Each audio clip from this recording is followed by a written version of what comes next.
He walked into the jet showroom covered in dust and mud, boots worn, shirt faded, and every eye in the room turned on him like he'd just committed a crime. They didn't ask his name. They didn't ask his purpose. They just assumed he didn't belong. What they didn't know was that Elijah Carter wasn't here to beg for respect. He came to buy a $4.6 million aircraft in cash. And by the time he pulled out that check, the same mouths that had mocked him went completely silent. But that moment, that was just the beginning. Because what followed shook the entire company to its core: courtroom battles, national headlines, public apologies, and one man's unstoppable rise from the dirt fields to the clouds. This isn't just a story about a plane. It's about every time someone has looked at you and decided your worth before you said a single word. If you've ever been underestimated, discriminated against, or told you're not good enough, this story is for you. Drop a comment if this hit home. Like and subscribe to join us for more real, raw, and powerful stories that speak the truth louder than the hate. In the heart of Texas, beneath a blazing morning sun, Elijah Carter pulled his weathered Ford F-150 into the private parking area outside Henderson Executive Aviation Showroom, located at Houston Intercontinental Airport. The gravel crackled beneath his heavy tires as he came to a stop beside a line of sleek German sedans and luxury SUVs.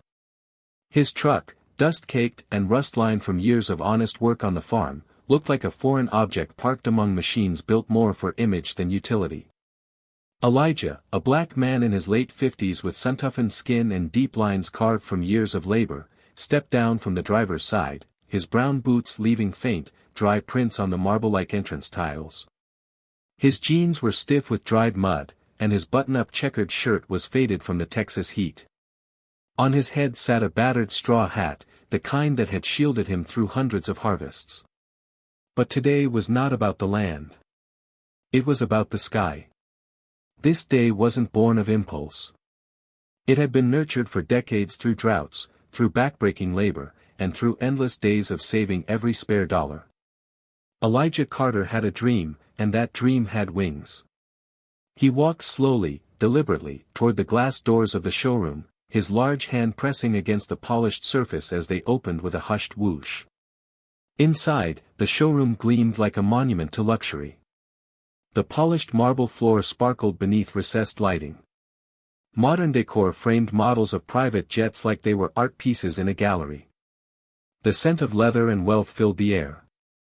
The moment Elijah entered, every conversation seemed to stall, like someone had turned down the volume on the room. Heads turned. Eyes narrowed. But the attention wasn't admiration.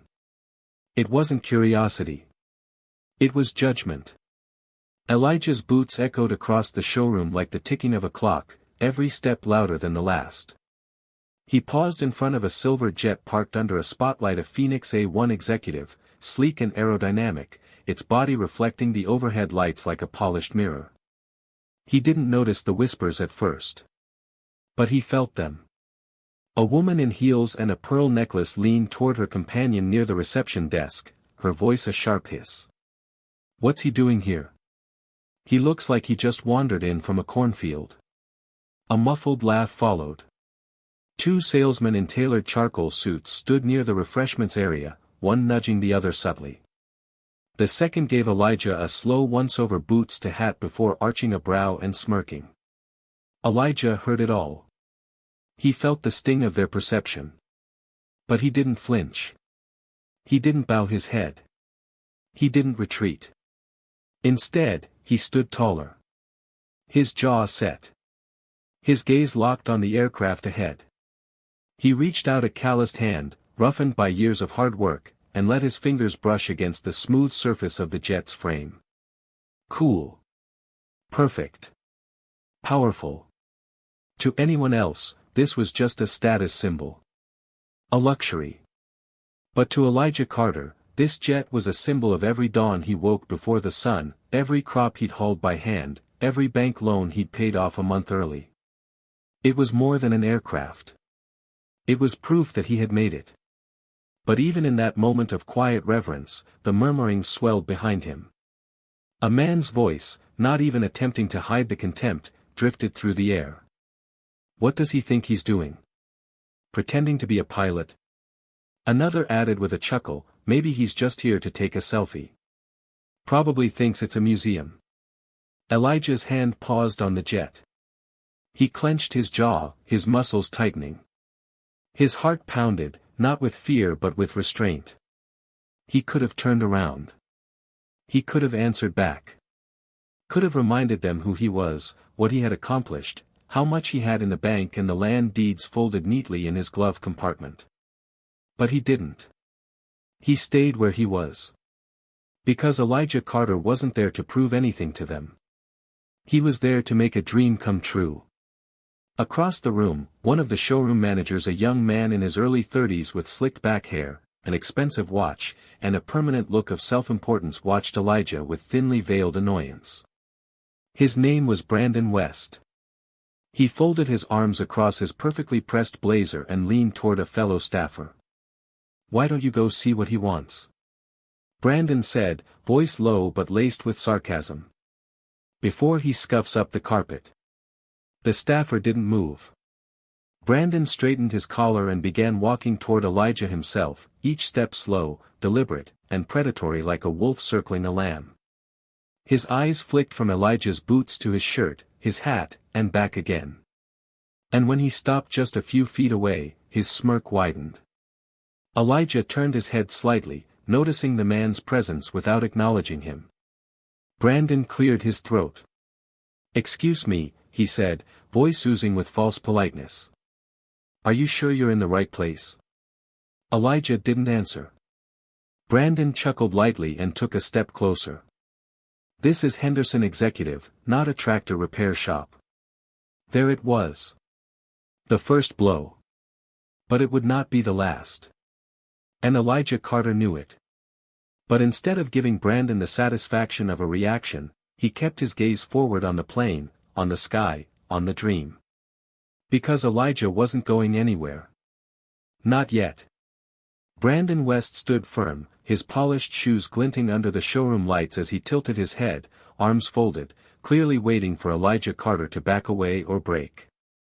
But Elijah remained silent, his fingers still resting gently on the polished fuselage of the Phoenix A-1 Executive.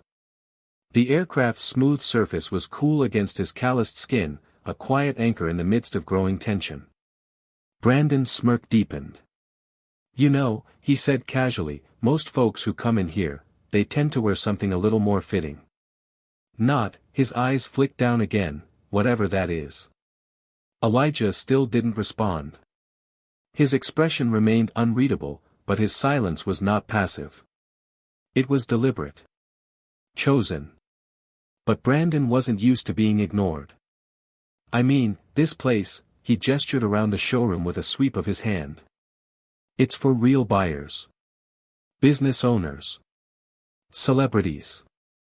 Not, he let the last word hang in the air like smoke from a lit match, his implication burning hotter than anything said aloud. From across the room, the whispers returned.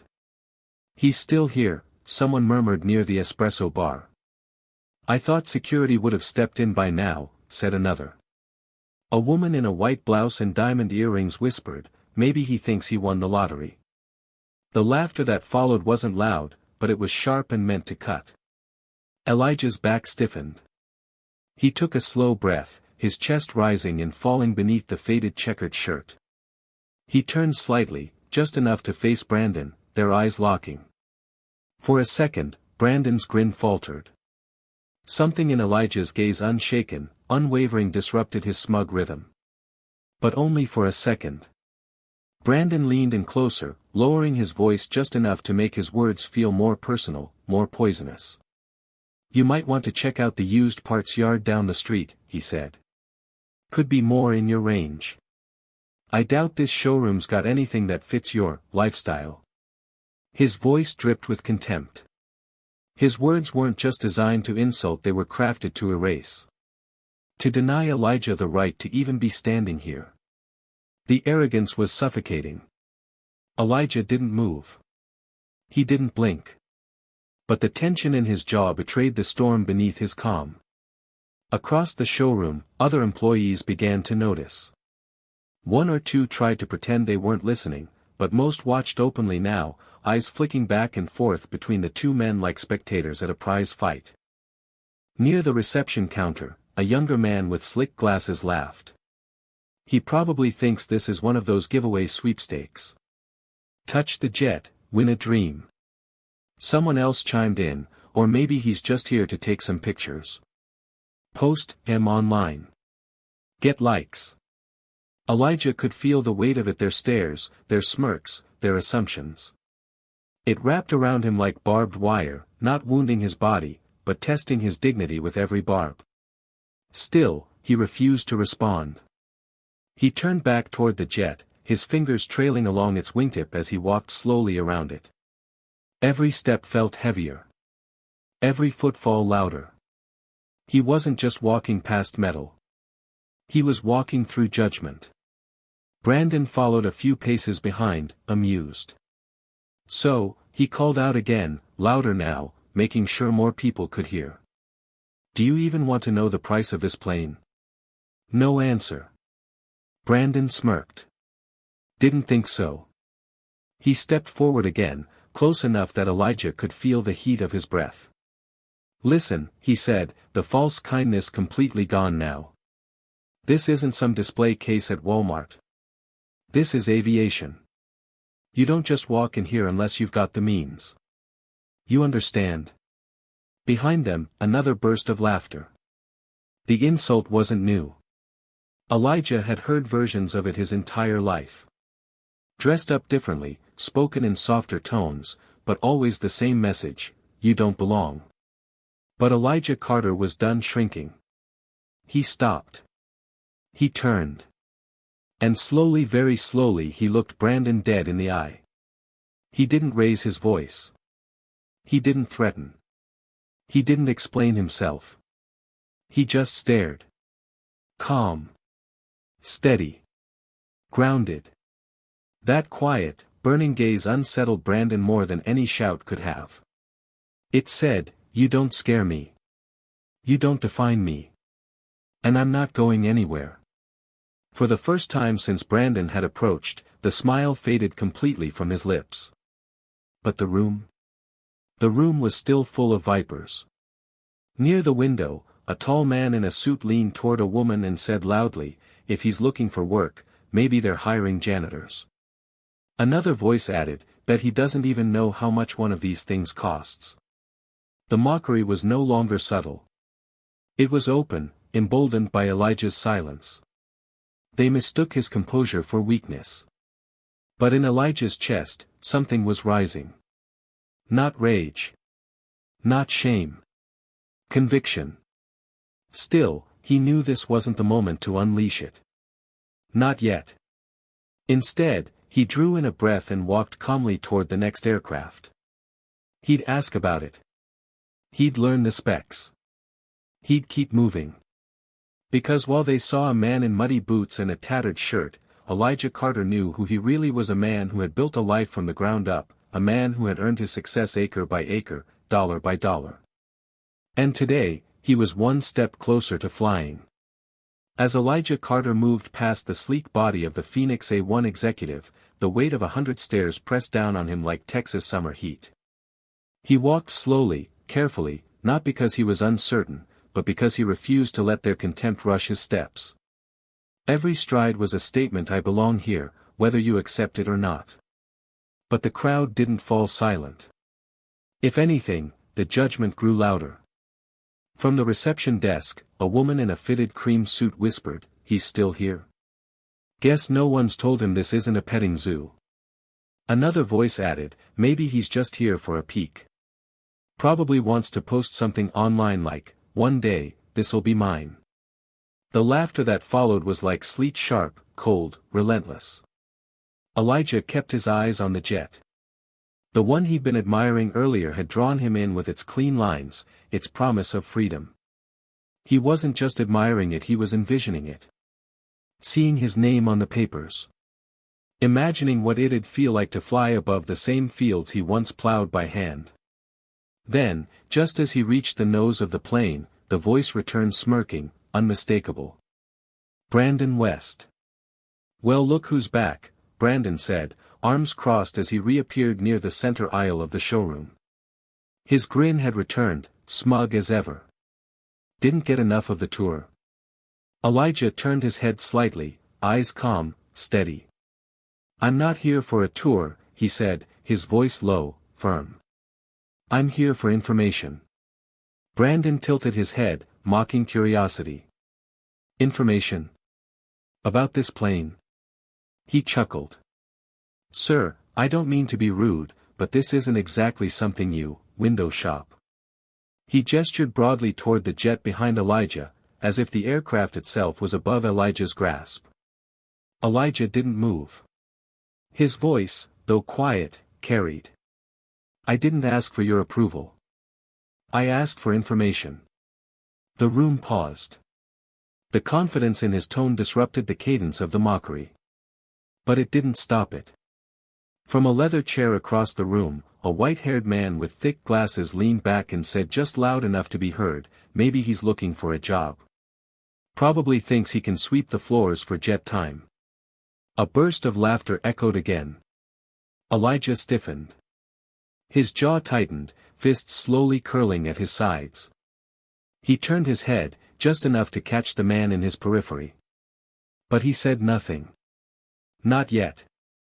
And then another chimed in, this time, a woman standing near a smaller aircraft.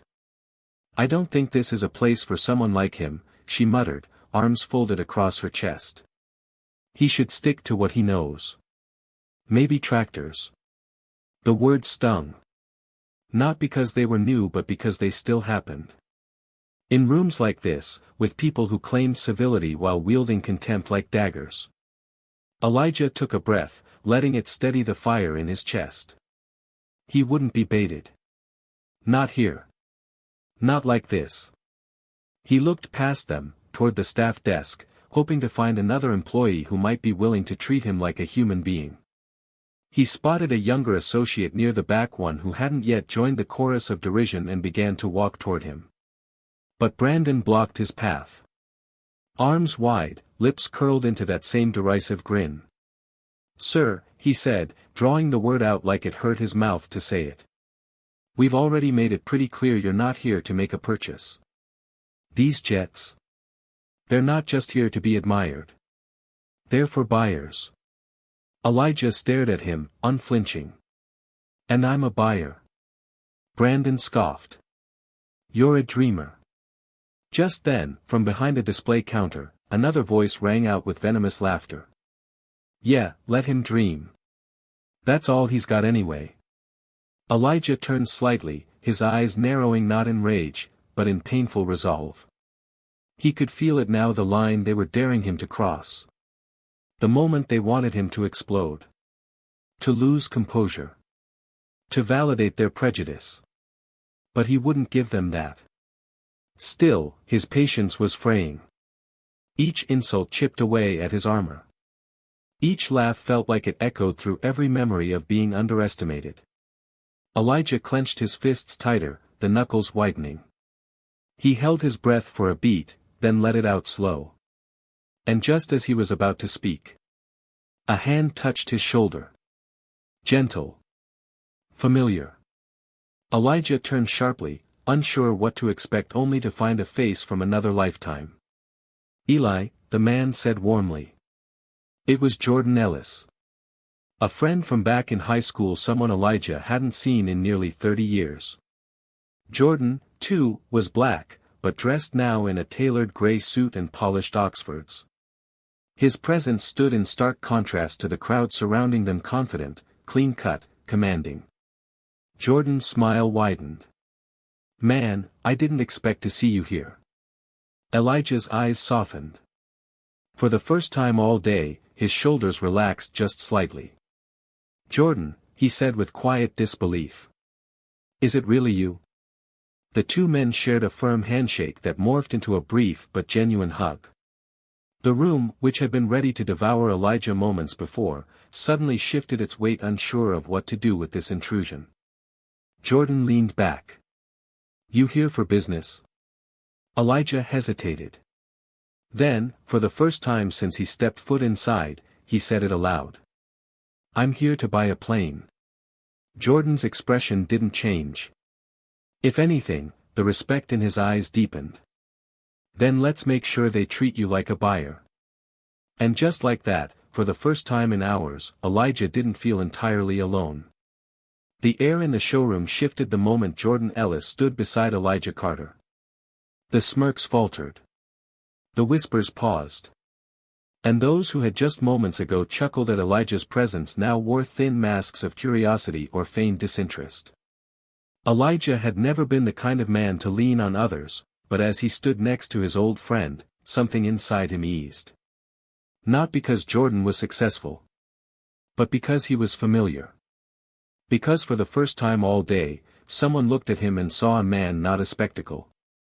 Jordan's smile was calm but firm as he glanced around the room, his presence a quiet storm of dignity.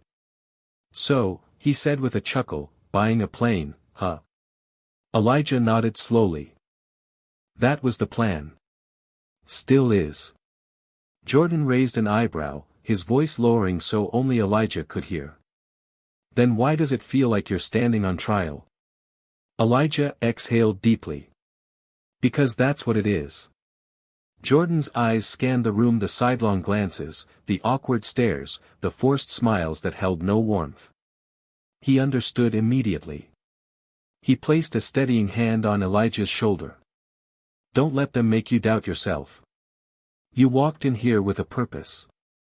You don't owe anyone an explanation." Elijah nodded, though the weight on his chest hadn't lifted. He'd stood in courtrooms before to defend land rights, negotiated with banks, even spoken at local town halls. But this room, this marble-tiled arena of invisible warfare, was different. The hostility wasn't shouted. It was dripped, like poison through a grin. From across the room, Brandon West observed the two men with narrowed eyes. His arms were crossed again, but this time the cocky tilt of his head had flattened into something more sour. The presence of another well-dressed black man had thrown a wrench into his narrative. Jordan didn't look out of place. He looked like he belonged. And that burned. Brandon turned to a colleague and muttered, loud enough for others to hear, "Looks like his buddy's here to play rich, too." A few of the customers who had joined the mockery earlier began whispering again, this time casting quick glances at both Elijah and Jordan. The poison hadn't left the room, it had just shifted focus. Elijah noticed. He could feel their eyes crawling up his back like insects. "Sometimes I wonder if it's even worth it," he murmured. Jordan turned sharply. "What?" "All the looks. The comments. The judgment. Feels like I'm standing on a battlefield I didn't choose. And I'm outnumbered." Jordan's jaw clenched, but his voice remained steady. "You're not outnumbered. You're just early. They expect you to walk away.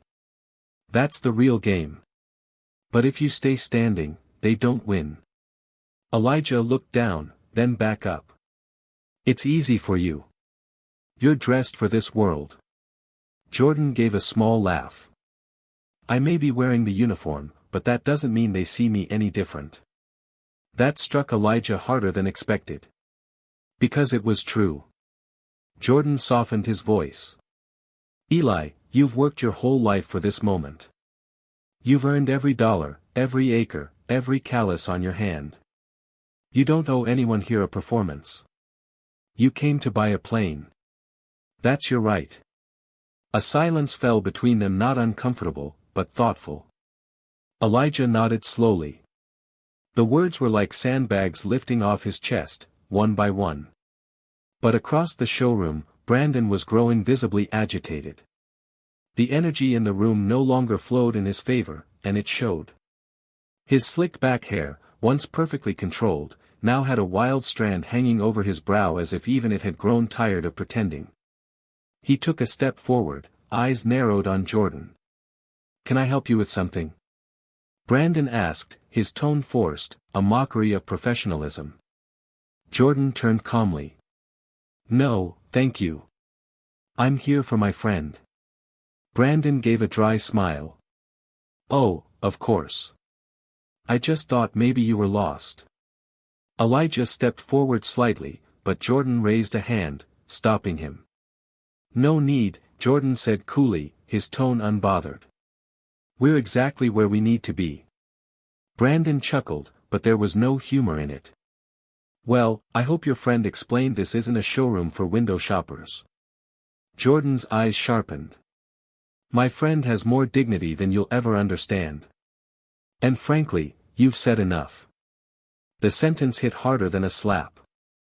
Brandon's mouth opened, but no sound came out. Behind them, a few people looked away, pretending to examine display brochures. The mood had grown uncomfortably tense. Jordan turned to Elijah, lowering his voice again. "Look, you don't need to prove anything to that man or anyone in this room. But if you're serious about this jet, let's find someone who deserves your business." Elijah nodded, this time with more resolve. But just as they began to walk away, a voice boomed across the floor. "Do you think you can buy a jet dressed like that?" Everyone turned. The man was older, dressed in a steel gray suit and Italian loafers. He wore his wealth like armor and his prejudice like perfume impossible to ignore. His smirk widened as the room quieted, everyone drawn to the drama. Elijah stopped cold. The man continued, seriously, "Just look at yourself. You don't belong here. Head back to your farm. That's where you fit." Chuckles stirred once more low, bitter sounds that floated like smoke through the air. Jordan took a step forward, fists tightening. But Elijah raised a hand. This time, it was his to handle. Slowly, he turned around. His eyes locked on the man's. No rage. No panic. Just strength. "If you have something to say," Elijah said, his voice sharp and clean, "then say it to me. Directly." The man faltered for a beat, clearly surprised. But he doubled down, shrugging. "You don't fit here. This place is for people who can afford their dreams. Not folks just passing through, hoping to play pretend." The room hung in silence. And for the first time since he'd entered, Elijah Carter smiled. It was not a smile of kindness. It was a smile of a man who knew what was coming next. The room had gone still. The moment Elijah Carter smiled, something in the air shifted, not a smile of amusement or submission, but a calm declaration of control. It disarmed the man in the gray suit, whose arrogant stance wavered slightly, and it silenced the laughter that had once rolled so freely from every corner of the showroom. Elijah's voice broke the hush, low, clear, deliberate. "I know exactly where I am," he said, his gaze unwavering. "And I didn't come here to impress anyone. I came here to buy a plane." The words landed like thunder. The man in the gray suit opened his mouth, but no words came out. His confidence faltered under Elijah's steady presence. For too long, people like him had wielded assumptions as weapons. But Elijah didn't blink. He didn't flinch. He stood taller than anyone in the room at that moment. Jordan Ellis, standing just behind him, smiled quietly. There was no need for applause. No need for a crowd to cheer. This moment was personal. And it was powerful. The silence dragged for a beat too long enough to become uncomfortable for everyone watching. Then Elijah turned to Jordan. "Let's go." His voice was calm, but every syllable carried the force of someone who had just taken back something that had been stolen from him. As they moved toward the entrance, passing the very aircraft that had once been the target of mockery, a loud voice rang out behind them, sharp and mocking. "Oh, you're leaving already?" It was the same man in the gray suit. "I thought someone as ambitious as you might try to prove something. Maybe I overestimated you." The dig sliced through the quiet like a razor. Elijah paused. This time, he didn't let it go. He turned back, slowly, his boots tapping once again against the polished showroom floor. The people who had tried to belittle him earlier now watched with uneasy anticipation, unsure whether this man they had written off would crumble or command. Elijah's steps were deliberate. He walked back to the center of the room and faced the man squarely. His voice was measured, but carried the weight of a man who had swallowed too many insults for too many years. "What do you want me to prove?" he asked. "That I belong here. That I'm capable of dreaming bigger than the limits you set for people who look like me?" His eyes narrowed. "I didn't come here for permission. I came here because I earned it." The man scoffed, but there was a hesitation, now a flicker of uncertainty in his expression. "Nice speech," the man muttered. "But talk's cheap." And that's when Elijah reached into the breast pocket of his faded checkered shirt. The room tensed.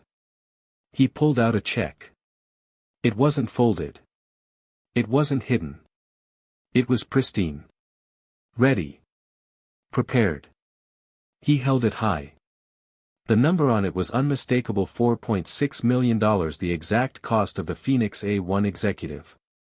A collective gasp swept through the room like a wave crashing onto an unguarded shore. The laughter stopped.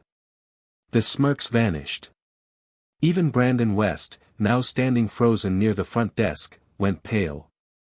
His smugness drained like water through a cracked floor. He stared at the check as if it were a weapon. And for Elijah Carter, it was. He stepped closer, extending the check toward the man in the gray suit. "You're right," Elijah said, his tone razor-sharp. "Talk doesn't buy anything. But money does. And I have exactly what it takes to turn my dream into reality." The man didn't move. He couldn't. Behind him, some customers turned away, ashamed of what they had joined in. Others simply stood frozen, unsure how to digest what had just happened. Elijah lowered the check slowly and turned to address the room, not with anger, not with vengeance, but with strength. "To me, what any of you think doesn't matter," he said. "What matters is that I know who I am. And I know what I deserve." His voice rose just enough to fill the space. "If any of you still believe I don't belong here, maybe it's time you take a harder look at yourselves." It struck the room like a lightning bolt, one that didn't burn the building but exposed its structure. Every insult, every smirk, every whisper, they now lay naked in the air, stripped of justification. Jordan stepped up beside him, arms crossed, pride gleaming in his eyes. And then, as if the weight of everything finally snapped the rope of arrogance that had held the room together, Brandon stammered forward. "Sir, Mr. Carter, perhaps there's been a misunderstanding," Brandon said, his tone lacking all the venom it once carried. "If you're truly interested, I'd be happy to assist you personally." Elijah turned to him slowly. "A misunderstanding," he repeated, his voice like steel wrapped in velvet. "No. I think you understood exactly what you were doing from the moment I walked in." Brandon opened his mouth again, but Elijah stopped him with a look. "I don't need your assistance. I'll buy a plane from someone who respects their customers." With that, he turned his back on Brandon, on the man in the gray suit, on every sneer and whisper that had tried to reduce him to a joke. He walked toward the exit, each step slower than the last, not from hesitation, but from dignity. Behind him, the silence was no longer triumphant. It was hollow. Awkward. Regretful. But Elijah didn't look back. Because this battle, he had already won. Elijah Carter stepped out into the Texas sun, the check still folded in his hand, its edges warm from the heat of the moment. But there was no celebration on his face. No triumphant grin. The confrontation inside had ended, but its wounds remained fresh. The weight of every whispered insult, every mocking laugh, clung to him like a second skin. Standing beside his old pickup, Elijah's weathered hand trembled slightly, not from fear, but from exhaustion. He pulled out his phone and hesitated before tapping a name in his contact list. "Marcus," he said when the call connected, his voice quiet but resolute. "I need you." It didn't take long. Less than 30 minutes later, a sleek black Lincoln Navigator pulled up to the curb. Out stepped Marcus Carter, Elijah's only son, a corporate civil rights attorney known throughout the state for his precision, his courtroom dominance, and his unwavering sense of justice. Dressed in a tailored charcoal gray suit, his polished black shoes catching the sun, and a platinum tie knot sitting perfectly at his collar, Marcus exuded authority. But as soon as he spotted his father standing alone near the entrance, something shifted in his face from professional detachment to something deeper. Protective. Personal. "Dad," Marcus said, striding forward. Elijah turned. "You came fast." "You sounded like you needed me," Marcus replied, placing a hand on his father's shoulder. "Are you all right?" Elijah nodded faintly, but the silence in his eyes said more than words ever could. Marcus's expression darkened as he glanced toward the showroom. Even from a distance, he could see people inside still casting glances through the glass, curious, guilty, or both. Without waiting, Marcus walked into the building. The air grew thick with tension. The same receptionist who had once smirked at Elijah now stiffened in her seat. Brandon West stood awkwardly behind the counter, his face pale and expression strained. Even the other staff, who had been so bold only an hour ago, retreated into nervous postures, suddenly busy with clipboards and screens. Marcus approached the front desk and met Brandon's gaze directly. "Are you the one who treated my father like a stray dog?" Marcus asked coolly, his voice calm but laden with power. Brandon blinked. I wasn't." Marcus cut him off. "Save it. I don't need excuses. I need an apology. Right now." Brandon looked around, hoping for support. None came. I'm sorry," he stammered. "If I said anything that might have." "Stop," Marcus snapped. "Don't insult him again with a conditional apology." The room froze. Then Marcus turned slightly, addressing the other customers in earshot. "What about the rest of you? You sat here, watched him get humiliated, laughed at him like he was some joke. Did you think that just because he wasn't dressed in a designer suit he didn't have the right to be here?" No one spoke. A few looked away. One man even grabbed his coat and made for the door. Elijah had now entered behind his son, quiet but resolute. He watched as Marcus took control of the space, commanding respect not with volume, but with presence. "If this showroom doesn't provide a written apology, if you don't issue a formal admission of discriminatory conduct," Marcus said, turning back to Brandon, "I will file a lawsuit.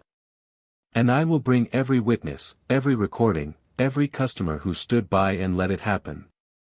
Brandon's lips parted in protest, but Marcus was already ahead of him.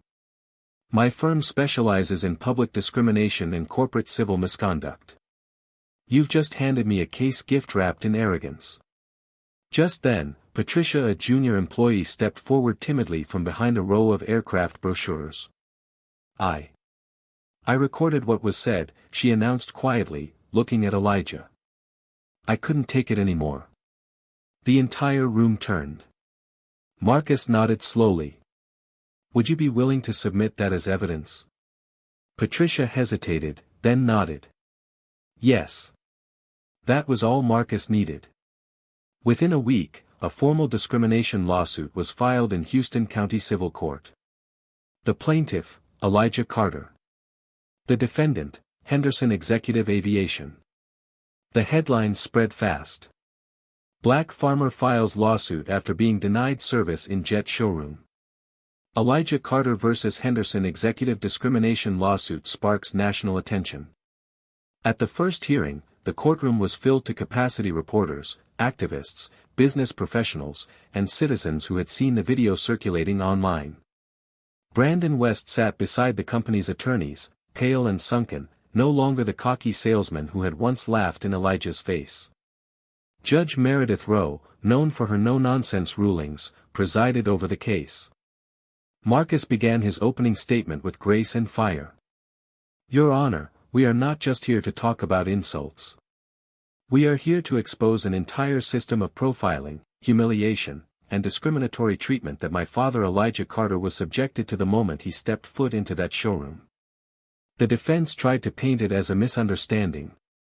But then came the video. Patricia's recording played on the courtroom speakers. The phrases echoed through the chamber with razor clarity: "Go back to your farm. You don't belong here. Maybe he's here to sweep the floor. Gasps rippled through the courtroom. Elijah sat quietly, his hands folded, his expression calm. But inside, he could feel the courtroom tipping justice, at last, beginning to shift in his favor. Judge Rowe glanced toward the defense team, her brows furrowed. "This behavior," she said sternly, "goes far beyond misunderstanding. This was targeted, deliberate discrimination." And with that, the tone of the entire trial changed. No longer was Elijah the outsider. He was the plaintiff in a landmark case standing not just for himself, but for everyone who had ever been told they didn't belong. The courtroom sat in heavy silence. The voices from Patricia's recording still echoed in everyone's minds like smoke refusing to clear the air. Each insult, each laugh, each word that had once been uttered casually in a marble-tiled showroom now sounded like evidence from a darker time, only this time, it wasn't history. It was reality.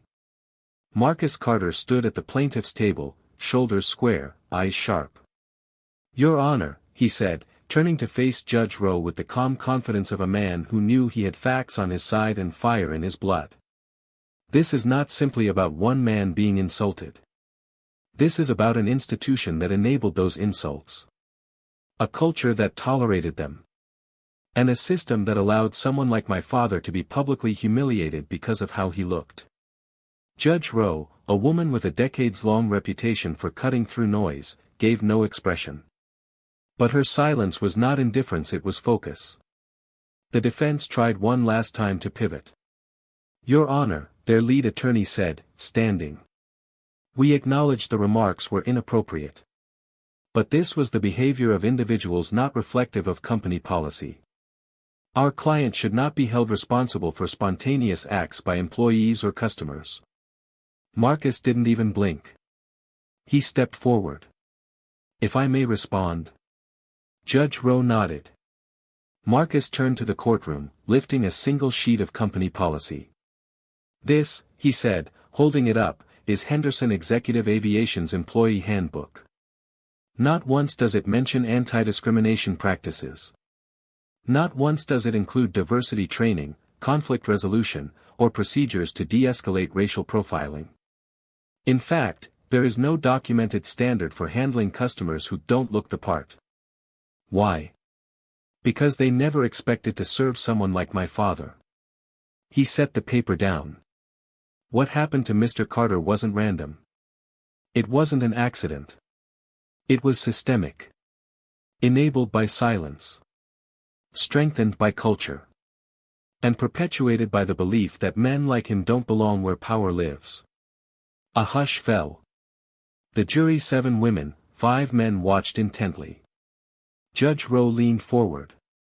Her voice was measured, but firm. "I will recess for 20 minutes. After which, we'll proceed directly to verdict." The gavel struck. The hallway outside the courtroom was filled with murmurs. Reporters scribbled, cameramen waited. Inside, Elijah Carter sat beside his son, staring at the tiled floor. "You sure about this?" Elijah asked quietly. Marcus looked over. "About what?" "Everything. The fight. The spotlight. The pressure." Marcus smiled faintly. "Dad, this wasn't just about you. This was about the message it sends to every showroom, every boardroom, every backroom that still thinks they get to decide someone's worth by what they wear." Elijah nodded slowly. He didn't say it, but in that moment, he felt it for the first time in days, pride without pain. When the court reconvened, the energy in the room had shifted again. The judge returned. The jury filed in, solemn and composed. "All rise." Judge Rowe wasted no time. After reviewing the testimony, examining the evidence, and hearing the defense, the court finds Henderson Executive Aviation liable for discriminatory practices and public humiliation of the plaintiff, Mr. Elijah Carter. Gasps. Whispers. One of the company's lawyers slumped slightly in his chair. Judge Rowe continued. The company is hereby ordered to pay $500,000 in damages, $250,000 in compensatory damages to Mr. Carter, and $250,000 to be allocated toward a state-supervised diversity and anti-discrimination program to be implemented across all Henderson locations. She turned her eyes directly toward the company's legal team. In addition, the company will issue a formal public apology to Mr. Carter published in local newspapers, social media, and on-site displays at all locations for a period of no less than 30 days. The blow landed hard. Elijah sat motionless, not from shock but from validation. For the first time since walking into that showroom, he was being treated with dignity, not as a man in boots but as a man of value. And the final blow? Judge Rowe wasn't done. The court also recommends the termination of any employees found complicit in the events detailed in this trial, including but not limited to Mr. Brandon West. The room froze. Brandon, seated in the back, paled visibly. His posture collapsed as though someone had cut his strings. Judge Rowe struck her gavel. This court is adjourned. Outside the courthouse, the cameras were waiting. As Elijah and Marcus exited the building, a wall of microphones, reporters, and curious onlookers surged forward. But Elijah didn't speak to them. He walked with calm, measured steps, letting Marcus handle the spotlight. One reporter shouted, "Mr. Carter, how does it feel to win?" Elijah paused for just a moment. "It's not about winning," he said. "It's about being seen." Weeks later, Elijah Carter returned to Henderson Executive Aviation not through the front entrance, but across the street, where another company had built a rival showroom. This one, Apex Jetworks, was newer, smaller, but known for its commitment to service and equality. When Elijah walked in, he wore a clean button-down shirt and the same boots that had once drawn ridicule. No one blinked. No one laughed. They greeted him with a handshake, offered him coffee, and asked him which aircraft he'd like to see. An hour later, Elijah Carter signed the contract. Not out of spite, but out of principle. Because he had the means. And now, thanks to justice, he had the stage. The sun was just beginning to crest over the Houston skyline as Elijah Carter stepped onto the tarmac at Apex Jetworks. Behind him, the early morning fog lingered just above the ground, as if hesitant to let go of the old world he was leaving behind. Today wasn't just about picking up a plane. Today was about claiming a piece of the sky. Elijah walked toward the Apex Falcon 500, a mid-sized private jet gleaming in the golden light. Its body was sleek, modern, and elegant, but it wasn't the aesthetics that moved him. It was the weight of what it symbolized. This wasn't the plane he'd been mocked for wanting. This was the one he chose on his own terms, from a company that had met him with respect, not prejudice. Standing at the base of the stairs, he paused. Beside him stood Marcus, now in a more relaxed suit, his tie loosened slightly, but his pride intact. "You ready?" Marcus asked. Elijah looked up toward the cockpit window, where a pilot gave a respectful nod. "I've been ready my whole life," he said. As they ascended the steps, a small team of Apex executives waited at the top, not with condescension or showy speeches, but with sincere handshakes and thanks. "Mr. Carter, we're honored to have you," the Apex manager said. "Not because of what you're buying, but because of what you've stood for." Elijah gave a firm nod. "Thank you for seeing me." The interior of the jet was pristine white leather seats, matte wood finishes, soft lighting overhead. As he sank into his chair, Elijah glanced out the window and watched the world shrink beneath the fuselage. And for a moment, all the voices, the laughter, the mockery, the judgment faded beneath the sound of the engines humming to life. When the jet lifted off the ground, climbing into open sky, Elijah didn't just feel elevation. He felt liberation. The plane descended 3 hours later onto a private airstrip just outside Elijah's hometown. Awaiting him on the runway were the people who mattered most: his wife, Lillian, arms open wide, his grandkids, bouncing with excitement, and his neighbors, church friends, and workers from his farm, all standing with phones in hand, capturing a moment they never thought they'd witness. As Elijah stepped off the jet, the first pair of arms to wrap around him were Lillian's. "You did it," she whispered against his shoulder. "And you never lost yourself." Tears prickled at Elijah's eyes, but he blinked them back. "It wasn't just for me," he replied. "It was for all of us." His youngest grandson ran forward, eyes wide with wonder. "Grandpa, is that your airplane?" Elijah kneeled and ruffled the boy's hair. "That's right. And one day, it could be yours too." That evening, the Carter family gathered for dinner at Elijah's ranch house, a warm Texas home with worn floorboards, walls full of family photos, and the smell of cornbread in the air. They sat around the long wooden table, laughter bouncing between conversations about farming, faith, and the big new Falcon 500 parked just a mile away. After dessert, Elijah stood up, raising a glass of sweet tea. "I want to say something," he said, voice steady. The room quieted. "There was a time I thought I had to prove myself to strangers to be respected. That I needed to wear the right clothes, drive the right car, walk into the right rooms with the right title. But now I understand respect doesn't come from them. It comes from knowing who you are when no one's watching." He looked toward Marcus. "And when you have the strength to stand up not just for yourself but for anyone who's ever been told they weren't enough." Marcus nodded, lifting his glass in return. "To dignity," he said. "To justice," Elijah added. They clinked glasses. Across town, meanwhile, at Henderson Executive Aviation, the showroom looked the same but everything inside had changed. Brandon West was gone, quietly dismissed after the verdict. The company's CEO issued a public apology in the Houston Chronicle and on national networks. Diversity officers were hired. New policies were enforced. But the real shift? It was in the silence. Where once there had been laughter at the expense of dignity, there was reflection. Where once employees scoffed at outsiders, they now stood on edge knowing a single comment could cost them their job, or their company its reputation. The damage had been done. But the lesson had been carved deep.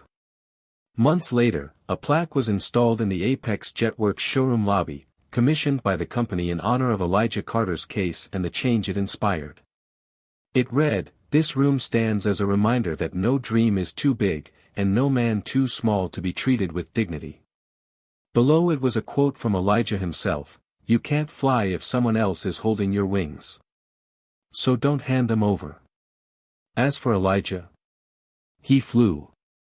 Every month, he took a new trip to Denver, to Atlanta, to Memphis, meeting other black entrepreneurs, young farmers, and small-town dreamers. He spoke at universities. He mentored students. He never called himself a civil rights activist. But that's what he became. Without signs. Without slogans. Just by showing up where they said he didn't belong and staying. In the final scene, Elijah sat once more aboard the Falcon 500, high above the clouds, watching the sunset bleed orange across the horizon. Marcus sat beside him, briefcase tucked beneath the seat, their journey now shared not just by blood, but by battle. "You ever think we'd be up here?" Marcus asked. Elijah smiled, his gaze never leaving the sky. "I always knew we would," he said softly. "I just didn't know how many people we'd have to prove it to first."